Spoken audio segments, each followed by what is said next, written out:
एक सच्ची कहानी। श्यामलाल अपने दो पुत्रों, पत्नी और परिवार के साथ खुशीपूर्वक रह रहा था। श्यामलाल के छोटे पुत्र रोहन की शादी हो चुकी थी। रोहन का व्यवहार ठीक नहीं था।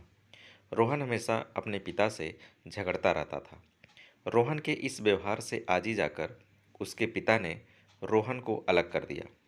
अब रोहन अलग बनाता खाता था। बाकी का परिवार एक साथ खुशीपूर्वक रहता था। रोहन से उसके परिवार या अगल-बगल के लोग भी बात करना पसंद नहीं करते थे, क्योंकि रोहन बहुत झगड़ालू किस्म का व्यक्ति था। इसलिए रोहन हमेशा उदास और मायूस रहता था।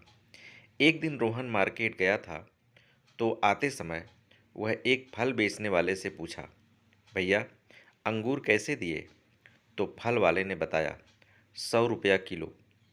पास ही अलग कुछ टूटे हुए अंगूरों के दाने भी पड़े हुए थे।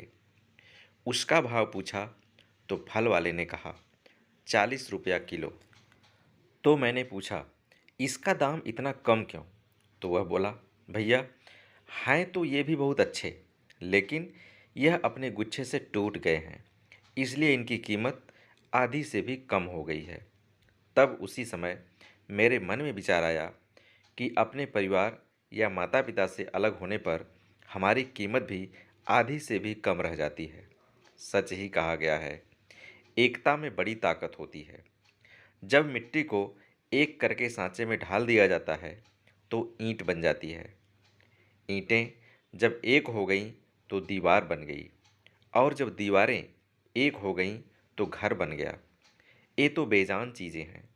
अगर यह एक होकर इतना कुछ कर सकती हैं, तो हम तो इंसान हैं। उसे अपनी गलती का एहसास हो गया और घर आकर अपने पिताजी से माफ़ी मांगा और कहने लगा कि पिताजी, अब मैं ऐसी गलती कभी नहीं करूँगा। इतना कहकर रोहन अपने पिताजी के पैरों में गिर गया और रोने लगा।